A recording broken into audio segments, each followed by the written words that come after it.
Oui, je voudrais vous poser une question à propos de la présentation du traité de Lisbonne auprès de nos élites. En 2007, j'ai écrit un ouvrage consacré au traité de Lisbonne, préfacé par Jean Foyer, l'ancien garde des Sceaux, où en fait je disais ce que vous dites vous aussi, nous étions sans nous connaître d'accord. Et les éléments que je mets en avant désormais, il y en a deux dont on ne parle jamais et qui pourraient servir, me semble-t-il, et j'en viendrai à ma question, dans votre combat. Le premier élément, s'agissant du traité de Lisbonne, c'est qu'on ne s'est pas aperçu que Nicolas Sarkozy avait omis de ratifier le traité. C'est ahurissant. Alors je suis un ancien président de tribunal administratif et de cour administrative d'appel, démissionnaire parce que je ne voulais pas appliquer le traité de Lisbonne, je suis aujourd'hui avocat. Mais c'est ahurissant, il y a un décret de publication du traité, il y a l'autorisation votée par le Congrès de Versailles à la ratification du traité, puisque le président est seul habilité à ratifier un traité, et que lorsque le traité est important, en deux mots, il ne peut procéder à cette ratification qu'en vertu de l'autorisation de la loi.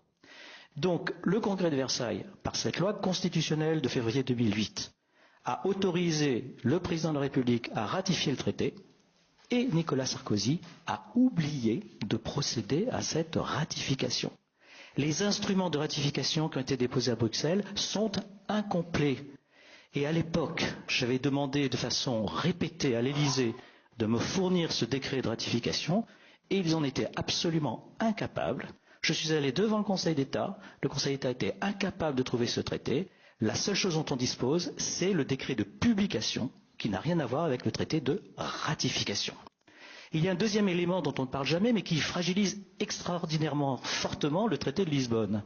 C'est le fait que le traité aujourd'hui appliqué n'est pas le même pour tous les États.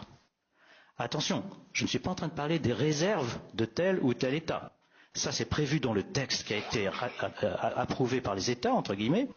Et là, je parle de toute autre chose.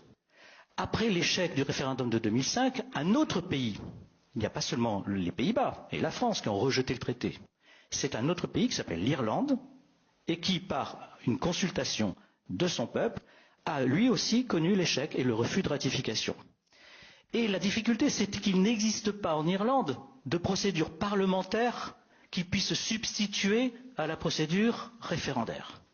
Et donc il y a eu à ce moment-là des négociations entre le Conseil européen et l'Irlande, où on a dit à l'Irlande, ce n'est pas compliqué, vous allez retourner devant votre peuple, mais voilà les réformes les plus importantes que nous abandonnons à votre profit. Une réforme institutionnelle, contrairement au traité qui disait qu'il faudrait simplement 18 commissaires à la Commission européenne et non pas 27, vous resterez, et qu'il y aurait donc un turnover, vous resterez, vous, Irlandais, présents toujours au sein de la Commission. Ce qui explique qu'encore aujourd'hui, on n'applique pas le traité et qu'il n'y a pas seulement 18 commissaires, mais qu'il y en a toujours 27. Et ensuite, on a permis à l'Irlande de continuer à avoir des dérogations fiscales contraires au traité. C'est les deux éléments les plus importants, le troisième volet étant celui de la défense de la vie. Ce qui fait qu'aujourd'hui, et ces décisions du Conseil européen sont de février 2009, aujourd'hui, le texte du traité qui est appliqué au sein de l'Union européenne n'est pas le même. Il y a au moins pour un des États un texte différent. Et donc on est dans l'illégitimité, l'illégalité la plus absolue.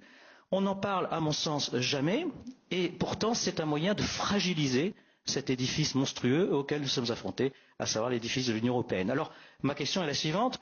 Vous, bien sûr, et je vous rejoins, c'est le Frexit qu'il faut. Il faut sortir de ce monstre qu'est l'Union européenne. Est-ce qu'on peut imaginer à titre tactique de mettre tout de même un coup de lumière, de projecteur, sur ce scandale du traité, le refus du référendum, la non-ratification, le texte différent, pour dire aujourd'hui, on applique un texte qui n'a aucune raison d'être appliqué et il faut revenir en arrière en disant que le traité de Lisbonne est nul et non avenu. Alors merci pour cette intervention.